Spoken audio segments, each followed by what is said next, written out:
In this problem, we'll take a look at exponential growth. So Alex invests $2,000 in an account that has 6% annual rate of growth. To the nearest year, when will the investment be worth $3,600?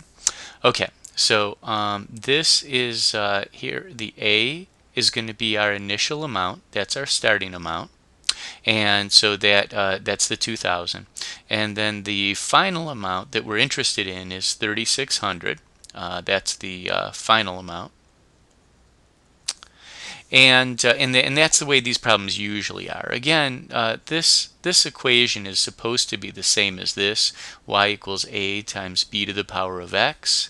And again, a is usually our initial amount. If x was 0, then y would equal a. And so when x is 0, that's usually the beginning of whatever graph we're interested in. If x is equal to 0, we say, okay, well, that's x equals 0, and then we usually go from there. We either grow from there or we decay from there. But usually our a value is our initial amount, and our y value is the amount at the time we're interested in. In this case, 3,600. We want to know how much time does it take until we get to 3,600. So we're told that we have a 6% annual growth rate. So let's begin to plug some numbers in. So our amount that we're interested in at this particular time is 3,600. Our initial amount is 2,000. And we have to multiply that times 1 plus our interest rate. So that's 0.06. Now, remember, we're going to have exponential growth if this is a number that's greater than 1. So we have to be adding. We must have a plus here when we're adding to the 1 and we're talking about growth, as opposed to the 1 minus this number when we would have exponential decay. And then just to make it really stand out, I'm going to go ahead and put that t in like this so you can see that's the thing that we're solving for. Hopefully you guys can see that. All right, and the next thing is we're going to rearrange the equation. I like having the exponential part over on the left, because I'll show you why in just a second. So it's 1.06 to the power of t. We will have already divided both sides by 2,000, so that gets us 3,600 divided by 2,000. And there's some cancellation that could be done there. Hopefully you guys remember, if I divide both the top and the bottom by 100, that just cancels out those zeros. So we're really talking about 36 over 20, or 18 over 10, or 9 over 5. Yeah, I like to do as much as I can without a calculator, if at all possible.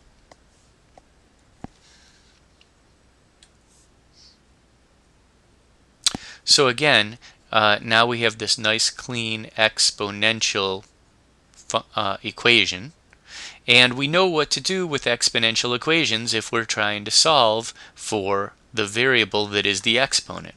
What we do is we convert this guy from exponential to log form. And if you recall from the past, we might do something like this. If we have 5 squared equals 25, we sort of say, well, do the snail. We'll start with log base 5 of 25. So we start with the 5, we go to the 25, and then we say equal, and then we go to the exponent of 2. And again, just remember that that this 5 here is the base, and this is the base. And remember that the log itself is an exponent, and this guy is the exponent that we see here. So if nothing else, you should have a couple of different techniques in order to figure out how to convert from exponential form to log form. And that's exactly what we're going to need to do here.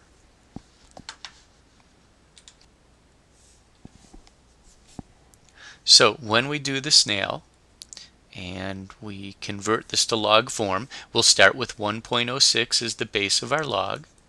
So right way down low and small, we'll write log 1.06, and then of 9/5. So we'll put that about at the same height as the word log. And then that is equal to t. And so essentially what we did is we isolated the variable t. Now we have to turn that into common log form, or maybe just for fun we'll turn this into natural log form. So I'm going to make this ln of 9/5, and we'll put that over ln of 1.06. Now, for those of you who have looked at other examples where it's log of something divided by log of something else, when you do change of base formula, it doesn't matter what the base is of the log that you're changing to. Essentially what we're saying is I'm changing from base 1.06 to base e.